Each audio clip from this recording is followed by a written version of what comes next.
Hi, everyone. Welcome. We're excited to have you. This workshop is the second workshop in the Office of Entrepreneurship and Innovation's Fall Workshop Series. I will put the fall workshop schedule in the chat so that you all can go ahead and plan for any others you might want to attend. I'll also put a survey link in the chat for you to fill out after the workshop. If you all will take a couple of minutes at the end to complete that, we really want your feedback so we can keep making these workshops relevant and helpful. The provider today is Taylor Smith. He is the Digital Merchant Product Manager at Walmart and also an adjunct professor in Walton teaching data analysis this fall. I'd ask that as many of you as possible keep your video on so we can keep this interactive and help our speaker out. And please make sure your mic is on mute and we will get going. Thanks, everyone. Hey guys, like Natalie said, my name's Taylor Smith. I'm going to share my screen here. So let me get this going. All right, so you should be seeing my nice start with the problem rotating triangles here. I'm going to go ahead and pull up the chat in case people have questions as I'm going along. I can kind of see this over to the side. All right, so yeah, well, hey, I'm really glad you guys came out today. This is, I think, a really interesting topic, right? Because a lot of the times when we're talking about innovation or entrepreneurship, a lot of that gets sparked because, someone goes, I have a great idea, right? I want to go out and build X. Unfortunately, a lot of the times when we go out and build X without really understanding the problem that we're trying to solve, we end up building X that no one buys, right? Or no one actually wants. And so what we want to do today is spend a little bit of time learning how to kind of take a step back from that solution and actually think about the problem. Okay, so let's just kind of dig right in. So we're gonna talk about why the problem is so important. I'm gonna try to give you a couple of tools that will help you in stepping back from that problem, and we're gonna talk a little bit of theory just to understand how kind of the industry thinks about these issues. First, we'll start off with who the heck am I, right? Natalie kind of introduced me. I'm a product manager at Walmart. I've kind of jumped around to a couple different products that we build within Walmart. All of the stuff I've worked on is internal, right? So we're trying to solve problems that associates at Walmart have and then help them do their job better so they can turn around and serve the customer, right?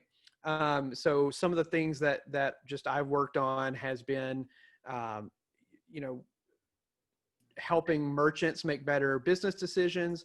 Right now I'm working on kind of automating assortment drawing. So figuring out how all the stuff lays out on the shelf.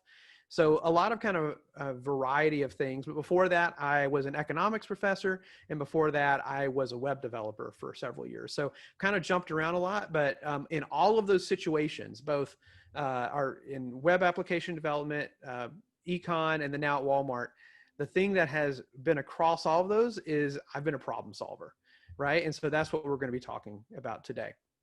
So in my current role, I'm a product manager, and whether you want to go into product or whether you want to go into user experience or you want to be an entrepreneur, the job is very similar. If you think of that, product managers don't necessarily focus on designing solutions. They focus on defining and prioritizing problems. Right? So again, a lot of what I do is focused upon really trying to understand the problem that we're solving so that when we do end up building a solution, we're actually solving the right problem. So let's take a minute to actually talk about why this is important, right? Why do we care about the problem so much, more than the solution even sometimes? Is because one, it forces us to be user focused, right? So if we're obsessed with the problem, that means we have to be obsessed with who the user is, right? Because I don't have that problem, most likely, right? I'm going out and trying to solve someone else's problem. And to do that, I have to understand them backwards and forwards, right? It's not my problem. It's not the designer's problem. It's not the innovator's problem. It's the customer problem. And so being as focused on the customer as possible means you're going to end up succeeding. For those math nerds out there, you might understand the difference between a local and a global maxima. But for those of you who aren't, basically picture like a graph, right? There's different hills and valleys in that graph, right? Sometimes we can end up maximizing on a given hill, even when there's a bigger hill next to it, right? That's the difference between a local maximum and a global maximum. A global maximum is the highest point in the entire graph. And what we do when we start with a solution is we can end up making that solution the best solution that it can be, even though it's not the best solution, right? So we can maximize from where we start off, we can get it as good as it can ever get. And we'll do that if we're a good innovator, a good product manager. But that might not be the absolute best solution for the customer. And so when you take a step back from a given solution and actually focus on the problem, you can actually look across all the solutions to try to approach that global maximization and not just a local one. And finally, it's a lot easier to fix a bad solution than it is to fix a bad problem, right? If you end up and really understand your problem and then you end up building the solution poorly, you can iterate on that and end up building a good solution, right? But if you don't understand your problem and then you go out and build a solution, you're going to spin your wheels for a very long time trying to make that solution better, because you're going to go, oh, well, the reason people aren't buying my product, the reason people aren't signing up for my website is because I haven't built there's a problem with what I've built, so I'm going to continue making it better. But what you don't realize is that you've actually just solved a bad problem. No one wants that solution. And therefore, you're actually not providing any value. So again, starting with the problem first and not with, I have a solution, helps you really kind of dig into that. Okay, so a bit of an intro there, but what I really want to talk for a while about today is this idea of opportunity mapping. Okay, this is something that I first came across about 1.5 years ago. I was at a product conference in San Francisco, and one of the presenters were talking about kind of an innovative thing that they were doing in their business. It was something called opportunity mapping, and the way that it was kind of first presented as, it's a way to help sell your or to interface with stakeholders, right? So if you're not familiar with the idea of a stakeholder, usually you have to convince other people, whether they be investors or other people in your company, to back your product or back the thing that you want to build. And usually that's a very cumbersome process, right? You're going back and forth. Maybe you think this is the best solution, but they think this other thing's the best solution. And you can end up getting into a lot of maybe not arguments, but a lot of back and forth and waste a lot of time. In that particular moment, what she was trying to get across was that we actually shouldn't tie ourselves to any solution. Our job should be making sure we're all aligned to the same problem, and then the solution should flow from that. And that's what an opportunity map allows us to do. So, quick definition of a problem, right? So we're going to spend a lot of time talking about a problem. And this is like the most cliche way of starting an essay, of like Webster's dictionary says a problem. That's not what this is. It's a bit broader definition of a problem, right? But in this case, a problem is an unknown that results from any situation in which a person seeks to fulfill a need or accomplish a goal, right? So that's a good start. But there's a second half of this definition. However, problems are problems only when there is a felt need that motivates people to search for a solution in order to eliminate discrepancies. Even if you have a problem, if that problem isn't a felt need, if you don't feel like it needs a solution, when someone goes out and solves it, you're not going to engage in that solution, right? There are plenty of problems that have been solved that went nowhere because the problem was not a felt need, right? And because of that, again, understanding the customer and starting with this definition of a problem, that there has to be essentially a demand for a solution, then we can go from there. Okay. So let's say we went out and started talking to some customers, right? And I asked them, what do you need right now in your life, right? What is the thing that if you could have anything you want, what would make your, what would help you? And they go, man, I need a vacation, right? And I think I would say that too, although I don't know where I would go these days, but I still need a vacation. That's great, okay? And from that, you might start out and saying, okay, well then I'm going to go out and I'm going to make a solution. I'm going to figure out how to get these people the best vacation possible, right? Because that's what the customer told me that they needed. But the problem is sometimes what the customer says they need, while that's a solution, is not actually the best solution for their problem. And their problem ends up being what their struggle is. And I realize that might just sound like a grammatical difference. What's the difference between a need and a struggle? But if I said, what are you struggling with in your life right now? That same person might actually say, I'm struggling with stress and burnout at work. Right? Now, the way that that person sees a solution to that struggle is I need a vacation. But all of a sudden we recognize that if the real problem is not just I need a vacation, but I'm stressed out and burning out at work, then there is a wide variety of possible solutions to that struggle that aren't just a vacation, right? So when we ask the customer, what do you need? The answer that we get back is going to be framed by their experience and the world as it exists today. Meaning they're going to say, I have this struggle, right? They're not going to even vocalize this in their head, but this is what's going to be going on kind of in the subconscious, is they're going to say, I have this struggle. And in the past, when I have been stressed and burnt out, I've fixed that by going on a vacation. Therefore, when you ask me what I need right now, I'm going to say I need a vacation, right? But solving the struggle is where the innovation actually comes, right?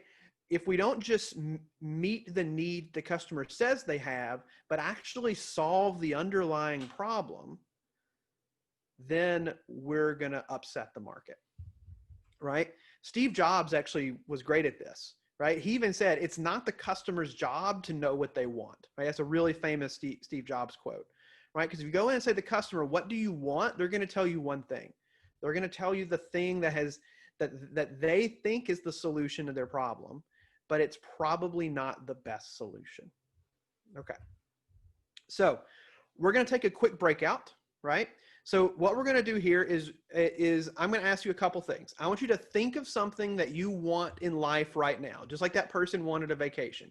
Think about something that you want, right? It can be a house. It can be, we're getting close to dinner. It could be dinner, right? Whatever you want.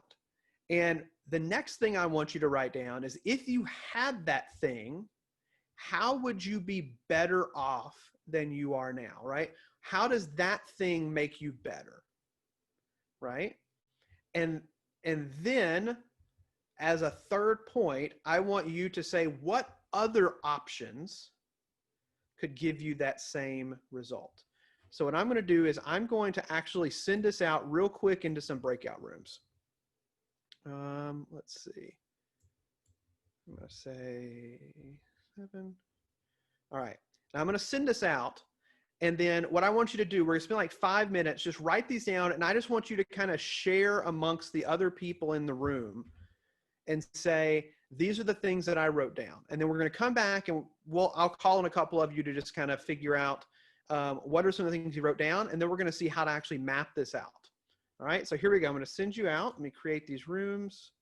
Look, let's see who's showing up on my screen. Kate Lynn. This is like the worst feeling in the world, right? It's like, oh my God, the guy just said my name. Tell me, what did you come up with? I said a new iPhone because I just shattered mine in. Okay, so you just shattered your iPhone, so you need one of those. How would having how does that iPhone make you better? Being able to communicate easier and get directions to places. Okay. So those are the things that it does for you. Are there other things that you can think of that would also solve that same need? I guess like a GPS instead of like the Maps app on my phone. And then, I mean, my laptop I can email from and communicate with. Okay. No, that's great. Thanks for sharing. Anybody else have anything? You come up. I'll randomly call in some new people. Let's see. Who do we got out there? I'm going to go Sam Edwards. Sam Edwards, you're out there. It's like going down the roll, right? Yeah, so what I said was I'm actually right now currently studying for the LSAT, and with all this COVID stuff, they have moved the exam to like all online, and that's like really they obviously never done it before, and it's really causing a lot of stress like when preparing for the exam because I've been preparing for an actual in-person exam, so it's just kind of thrown kind of a wrench in all of it. It's caused a lot of stress. So. Okay. So what's your need? You need less stress right now? Is that your thing, or you need the LSAT back in person? Well, I mean, yeah, I would love to have the LSAT in person, but that's just unattainable. So, but yeah, I can obviously figure out other ways to prepare for the exam, to where I can increase my confidence, which would ultimately reduce my stress. So. Gotcha. So there are some things then that if you told me, well, I need an online practice version of the LSAT, right? That's if I just kind of gave you Yeah, those are some of the measures that I've actually put in place for sure. Yeah. And then the next question is, well, why do you need an online version of the LSAT? You go, well, I'm super stressed about taking the LSAT in an online environment. Well, then that right there is then like a huge different problem to go solve, right? And so I think that's a fantastic situation of how if somebody was being really innovative and agile right now, that they would be probably making a good bit of money, because I think a lot of people are probably in your same boat. That's a great idea. Okay. If So, anybody's studying, yep. if anybody's studying for the LSAT, there actually is an online LSAT practice. It's through Khan Academy, and it's through LSAT, which is the official test. Anyways, if anybody's curious, it's very There helpful. we go. See, someone has gone out there and tried to meet that need already, right? That's great. Okay. So with that, so we're sharing some of our answers here. Let's kind of dive into the next thing, which is going to be actually seeing how to now graph that out on what's called an opportunity tree. Okay. So what do I really want right now, right? If you really want to know my personal life, is I want a personal assistant, right? That's like the thing that I would love to have, right? Because like that I'm super busy, right? I need someone to kind of keep track of all the things that are going on, right? Kind of earlier, like I have a job at Walmart. I'm teaching a class at the University of Arkansas. I'm actually taking a class in data science, right? So I feel like basically every moment of my day is kind of taken up, right? Now, that's what I want, right? That's my need. The question is the kind of the next portion of that, right, is what's actually going to make my life better. Why do I want that personal assistant? Is actually because I want more time with my family, right? I have 4 kids, right? And 2 nights a week, because I teach a night class, they go to bed where I don't see them. I'm doing my data science stuff on the weekends, right? I just would love more time with my family. So if that's the reason I want a personal assistant, then what are the other things that exist out there that would give me more family time, right? Well, maybe better calendar management, or just learning to say no to some things, right? Not that I would say no to teaching at the University of Arkansas. I actually sought that out. Like, you guys are great.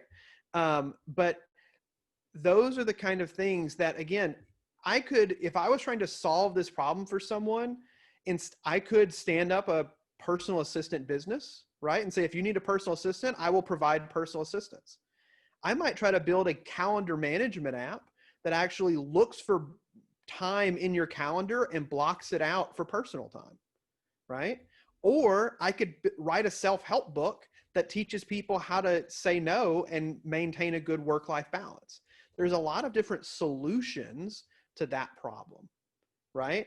And just by reframing the discussion from someone told me a personal assistant is the need to the broader problem and then solutioning off that allows us to reframe this into the right context. Okay, so let's do like a case study real quick, right? So let's look at Facebook.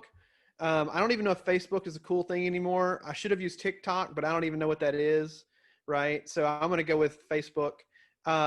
And let's look at something that is fairly new, and realize it's not like the newest thing, but fairly new, which is the individual reactions that you can make to post. All right. So let's say we went out and asked somebody and say, hey, what should we put on Facebook next? And that person goes, you know what? I really want to just be notified when my friends post. The really bad answer to that is, sure, okay, we'll do that. And then you go out and build that thing, right? That's a really bad approach to solving a problem, is just taking someone's immediate need and meeting it. Okay, and we'll talk a little bit more about why when we get to jobs to be done in a little bit. But that first answer, as we've kind of seen, is not really the problem, right? They're not just like sitting at night, lying awake in bed, wishing they had story notifications on their Facebook app, right? That's not the thing that is actually that they want, nor is it the thing that probably we want as a company. That's the other thing you have to worry about, is what are the things that we want to prioritize that drive business value, right? So the next question to ask, if somebody gives you a possible feature or a thing to build, is to say, why is this even worth building? Why would we even consider building a notification from new stories from friends? Right? Okay, well, there is some business value to it. And that business value is that it should increase engagement, right? You're more likely to engage with stories that your friends write. And so if a close friend writes a story, we're going to alert you to it. Great. Okay. But now let's use that framework that we looked at a minute ago. And we know, okay, the thing that we're actually trying to do here is increase engagement. Well, are there other things that we could possibly build that would increase engagement? And we could go, oh, well, yeah, there are some other things that we could do that would increase engagement. We could come up with other types of reactions. We could highlight past stories, right? We should suggest you review restaurants. These are all things that would make you engage more with the application than what you're doing today, right? And you could sit in a room and brainstorm these things once you realize the problem that you're trying to solve is not, I need to know when my friends post, but the business problem that you're trying to solve is, I want to drive engagement with the application more. I want people to use Facebook more often. That's why I want to build the story notification.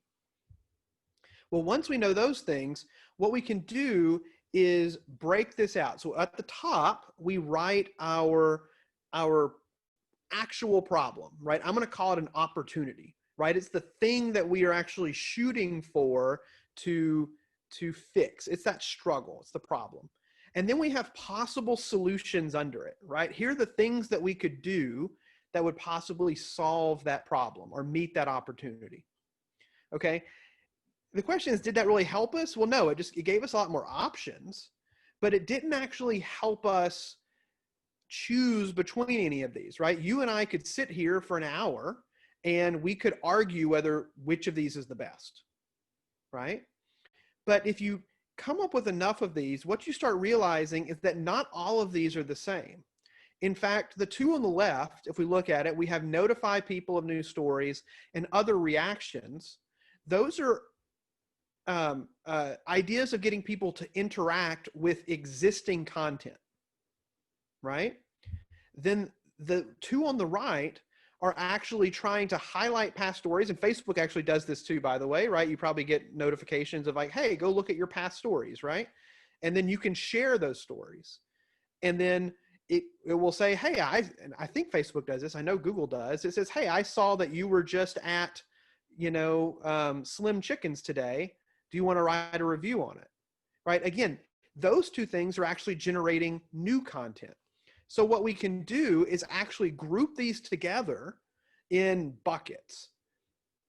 So then we know the overall goal is to increase engagement. That's the thing that we want to actually, that's the end result.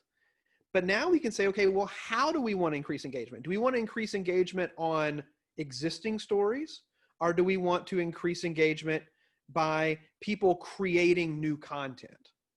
Right? And that's a business decision, right? That is something that you can talk about and you can put a business value to, and you can say, okay, well, we think that if people engage with more stories, their time on the app will go up by, 5%.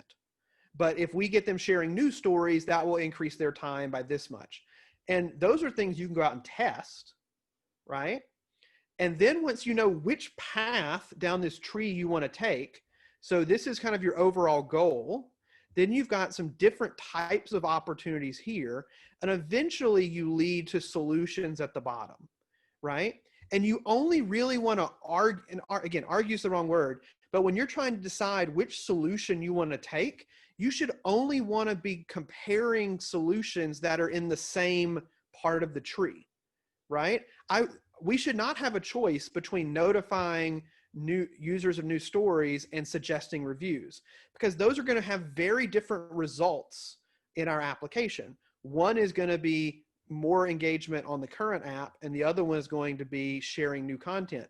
I should decide which branch I want to go down way before I get to the solutioning step, right? Because the problem is up here. Which problem am I trying to solve is everything above the bottom layer. And then once I decide where in the tree I am, then I can start looking at the different solutions, right? And this is kind of what that conference presenter was sharing with us about 2 years ago, was when you're talking with the stakeholders, the other people who care about what you build, and that's going to be people like users, that's going to be the CEO of the company, that's going to be your co-founders, that's going to be really anyone who has a stake in what you build. You should spend almost all of your time arguing over which part of the tree you want to be in, not what solution you want to implement, right? You're figuring out what the problem is, and then the solution is data-driven, right? Because what I can do is I can come down here. If I say I want people to engage current stories more often, how about I build an MVP of both of these and see which one actually causes higher engagement? At that point, my solution is picked for me. All of my work went into solving the problem, right? So I don't tie my worth to the solution that I pick, right? My value is in helping guide the company to the right problem, right? Okay. Hopefully that makes sense. Okay, so we're gonna do the same thing we did just a second ago, but we're actually gonna do it for a website or a product that you own, okay? So what I want you to do is, it can be something you use every day, right? So to kind of Kate's point, it could be her iPhone, right? I'm sure if you use the iPhone a lot, then there might be something that you would love to fix about your iPhone. I wish the iPhone did blank, right? Or product, website, whatever you want it to be. Then what I want you to think about is write down the opportunity. What is that kind of next level up in the map that feature or solution that you're trying to say it needs is actually trying to solve? And then I want you to think about what are some other possible features that could also meet that same opportunity, right?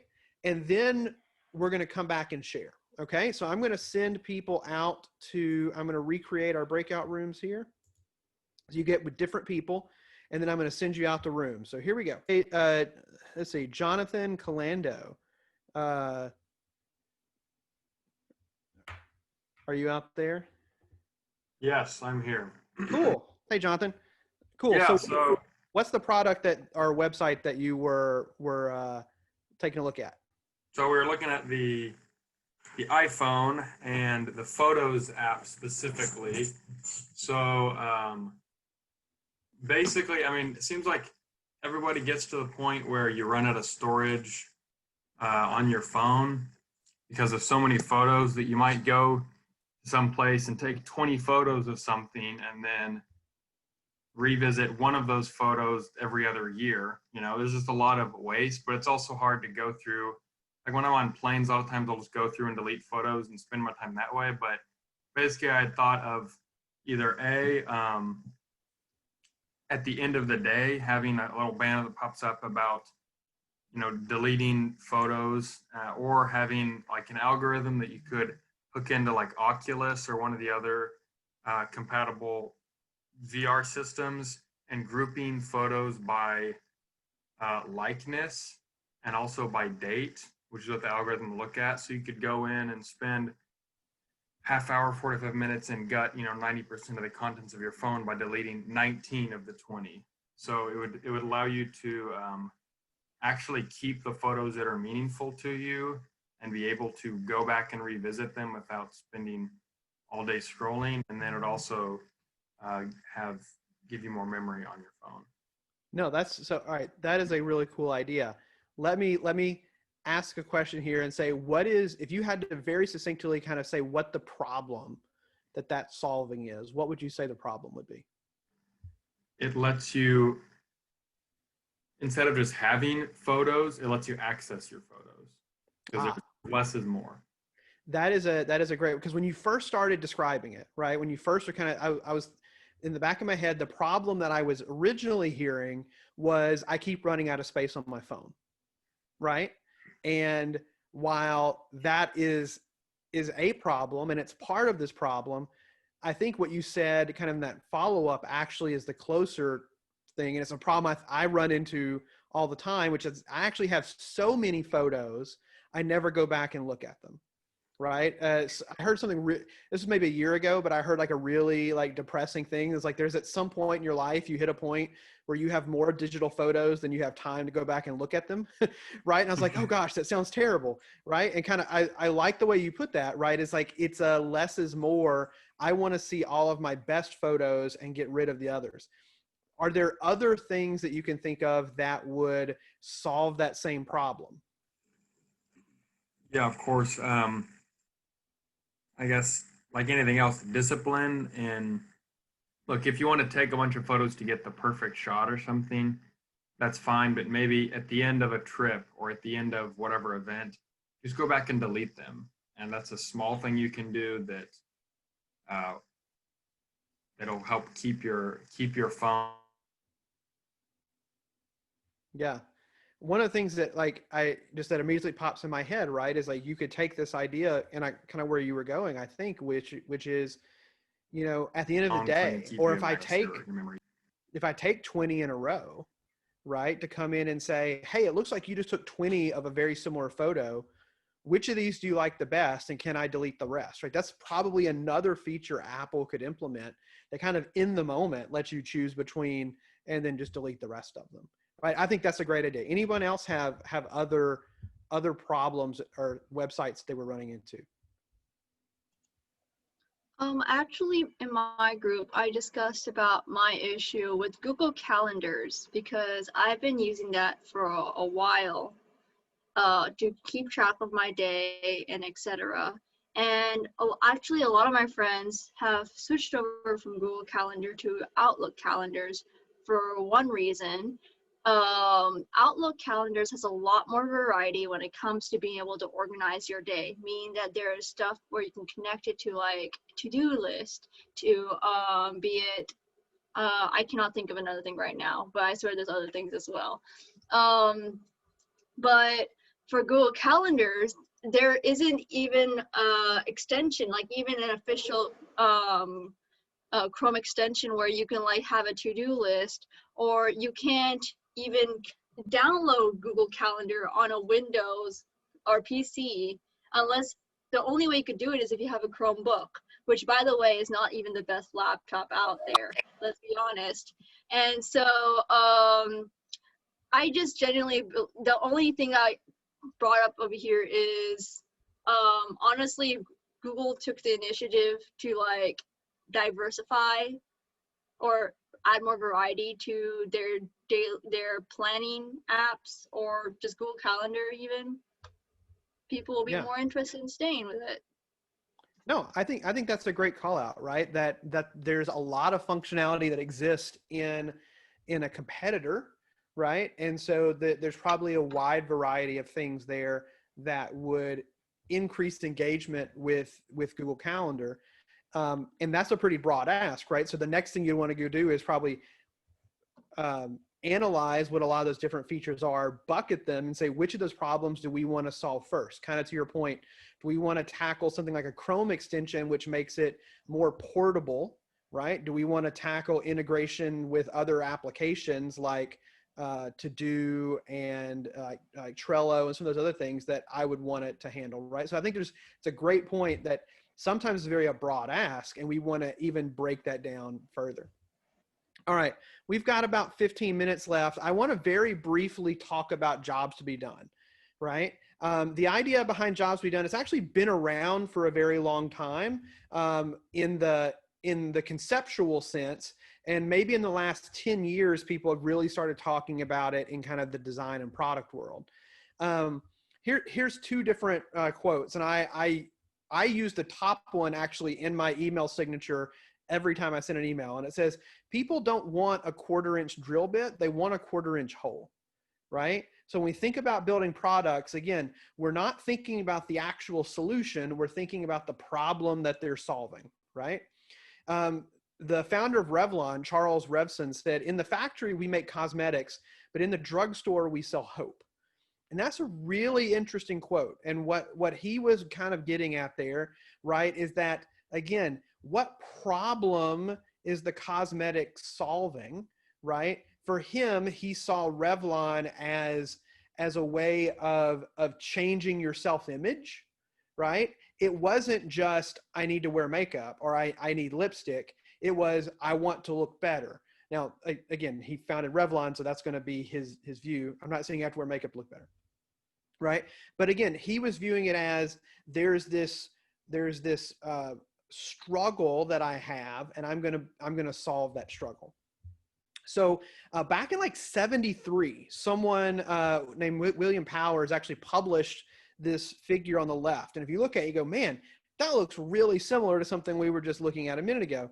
And if you notice, they break up the different levels of opportunity, right? So there's this ideal self. There's the thing that you would want to be in a perfect world. And then there's the principles that guide that ideal self. Like, I want to be a very thoughtful person, right? So then maybe the things that you do to be a thoughtful person is, I'm going to go, cook dinner every night. I'm going to read 3 books a month. I'm going to do these things that I think help me achieve that principle. And then to do those different things, I actually have to go out and approach a series of tasks, right? To prepare dinner, I have to slice the broccoli, I have to cook the broccoli. One of the things that we have to be very careful about is solving things at the motor control or the do goal level, because those are very fleeting. People will change those all the time. People's principles, the things that they would like to be, don't change that often. So if you can frame your problem in, again, this is more like those struggles. I wish I was a more thoughtful person, right? I wish I had more family time. Those are those principles that people struggle with and want to achieve one day. And if we frame our problem in those scenarios, then we're much more likely to solve the underlying psychological point, as opposed to like a physical need that could be temporary, right? So there's this whole theory called jobs to be done. And basically the idea is that people hire products to do something, right? To solve that problem. And it's all around taking your actual self, how things are today, and bringing them to that ideal self, right? And the thing in the middle is, I need something to help me translate myself from where I am today to that ideal self. And that is progress, right? So if we can solve the thing and pitch it to the consumer as, this is the thing that will transform you from today to where you want to be, then that is a way of very easily getting them to hire your product. right? So an example on this, right? So how things are today, let's take a look at grocery delivery, right? Because it's something big in the Walmart world right now, right? Like, again, I have a bunch of kids. What do things look like? I end up going shopping super late at night because I have to wait till my kids are asleep, right? Or I have super amounts of anxiety dragging 4 kids to Walmart, right? And when I do that, I'm in a super rush, because if anyone's ever shopped with a bunch of kids, not a fun thing. So I'm just running through, like, it's like supermarket sweep for a super old reference. It's on Netflix. You can go watch it. But go out just grabbing stuff off the shelf, right? And I'm making poor choices, right? I'm not being the best shopper that I can be, right? So where I would like to be, I would like to be serving my family quality food. Again, I want more family time. I don't want stress. I want things to be convenient, right? So what are things that would help facilitate that change in my life? Grocery delivery is absolutely one, right? But we've seen other solutions to this same problem. Meal box kits, I've done a couple of those, things like Blue Apron and HelloFresh, where the food just shows up at your door, right? There are personal shopper programs out there where people will build menus for you and then either bring you the food, right? Walmart has tested people literally delivering it into your refrigerator while you're not home, right? Which is just scary to me, but I realize some people think that would be great. And then other people literally hire people to go do this individually, like a housemaid or another service, right? All of those different things are possible solutions to this problem. And I don't want to say any of them are better than any of the others, right? Because that's not the point. We've already said tying yourself to a single solution is not the right thing. We want to spend our time in this upper portion understanding the problem that we're trying to solve. Okay, so we've talked about a couple things today. I want to give you a little bit, just real quick, some resources. You can dig into this much deeper.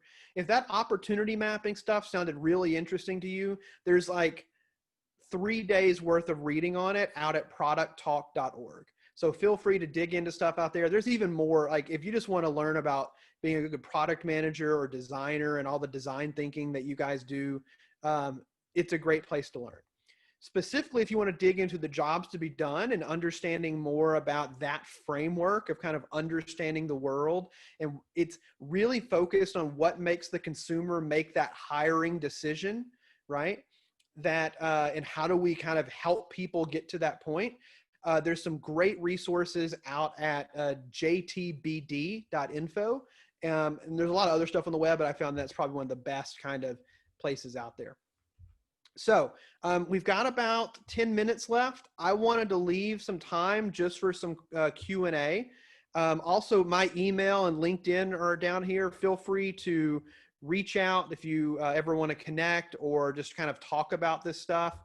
This is stuff that, this is my daily job. I love talking about it and kind of getting into it. So with that said, I'm happy to, chat, answer questions as you guys would like to. I have a question. Yeah, go ahead. My name is Megan, and so I really enjoyed your talk, and you quoted a lot of good quotes from some people and linked some resources. I'm wondering if you had any additional resources like podcasts or books that you especially like. Yeah, so there are several. When it comes to, so are you looking for things just like for product in general or specifically around this kind of solving the kind of getting to the root problem? Getting to the root problem, but anything else that you like. Yeah, so I would say one thing that I always tell people, if you're not as familiar with just kind of the basic, if you've never read it, read Inspired, right? It is kind of the product manager, I would say, Bible that's out there, right? It is just a great thing. And I think the subtitle is Building Technology That People Want to Buy, or something close to that. It is a great book to kind of dig into. I will, as far as podcast, I'll say I've listened to podcasts less in the last 2 years because my home is 30 seconds from my office. And so I don't get to spend a lot of time in the car. I'm trying to remember the one I listened to a lot. It was Product Rocket or Rocket Launch or something along that lines. I'll look it up, and what I'll do is I'll send it out to the to the office, and then how about this? I'll write out like a long list of resources, books, podcasts, whatever, and then we'll get them to send that out to the attendee list, and you guys can just have a full kind of resource list. That's a great question, though, because there's so much of this stuff that's out there. It's just hard to kind of keep track of all of it, especially like what's sitting out there. I will say, if one great blog, like if you want to read, I realize no one blogs anymore, but it's a website with a ton of content, and they post a lot of videos from their conferences, is mindtheproduct.org. So MIND theproduct.org. They actually were the conference I was talking about before, but they run a twice a year conference, and they post all the videos from the entire conference there. So while going to the conference costs like $1,000, you can actually watch all the videos for free afterwards. So it's a great resource just to kind of see what people are talking about in the kind of cutting edge industry. Other questions? Hi, Taylor. I have a question. Sure, I'm Stephanie. Stephanie, and I just want to say you had a great talk, and I really love the center on the problem rather than the solution, and that the problem is, and understanding the problem really is the solution. But I wanted to kind of know a little bit about your role at Walmart and how this kind of fits into that. Yeah, no, that's a fantastic question. So, I will say I have used, especially when it comes to the kind of the opportunity mapping. One of the things that has been a big struggle in my time at Walmart is getting everyone aligned to the thing that we're actually solving, right? And one of the things we didn't get to in that opportunity map is that sometimes people will suggest solutions, and there's a problem that shows up in product a lot, which shows up in a lot of things. It's called the HIPPO problem, and HIPPO is an acronym for the highest paid person opinion. That you will get very high leadership in the company says, well, we just need to go do X. And sometimes that X is the right solution, and sometimes it's not, right? So having a framework like the opportunity map that you can take that suggestion and say, okay, well, that thing that you're suggesting fits in over here, but we've aligned and we've said in all our meetings, the problem that we're actually solving is this thing over here. And so what it actually allows us to do is ignore some of the distractions or allow a conversation around that distraction that doesn't seem like an attack, but like we are working together to build the best product, right? So it's not like my opinion versus yours. It's a continual work to get to the right solution. And so it's really helped frame some of those discussions. I will say the other thing that I have been on products when they are going well and products when they are not going well. And the times when the product has not been going well was when everyone on the product team if you asked them what's the problem you're solving, every single person would have given a different answer, right? So when you have 4 people working on a product and they can't agree on what the product that they're building is actually trying to do, then that's going to cause chaos when it comes to the things that you're building and why you're building them. And so I have found, just from like an ability to move forward and to even build something that's worth putting out to users, this helps align a product team, not even talking about stakeholders and everyone else, but just aligning the people who are actually doing the work to make sure that we all know what the thing that we're doing is. And then that allows us to then go out, because once you have 4 people saying, no, this is the thing we're doing, we're drawing a line in the sand, then that sets up the conversation with really anyone else in the organization to be a much stronger group to approach, right? And it also just makes getting alignment with everyone else a lot easier too, because it's 4-on-1 at that point. So cool. Other question? I think we got like 2 minutes. think I saw If Jet not, raise Natalie, his hand. what was that? I'm sorry. I think I saw Jet raised his hand. Yeah, Jet. Yeah, thank you, Jessica. So yeah, I did have a quick question. I got some of the idea of an answer from your last response, but I was just thinking, it's like, I've been on some project teams where it's like, we're sort of handed we're handed the problem at the very beginning, and then we're handed a part of a solution, or at least some very specific parameters that indicates they want a very specific kind of solution. Like how do you work within that sort of structure? Yeah, that is a tough thing when almost the solution is prescribed to you. It's a rough spot to be in. I would say the first thing that I would do in that situation is at least go out and verify that problem. And I will say one of the best things, we had an MBA intern a couple of years ago at Walmart, and she was working on one of the kind of a system that helps buyers negotiate. And when she started, and over the summer, and she had like 8 weeks to kind of build out this program. And she kind of, in those summer internships, what they do is they basically give you a problem and then say, just go, and like, here's kind of where you want to go with it. And you have like 8 weeks to come up with like a prototype or a solution. So you don't have like a ton of time.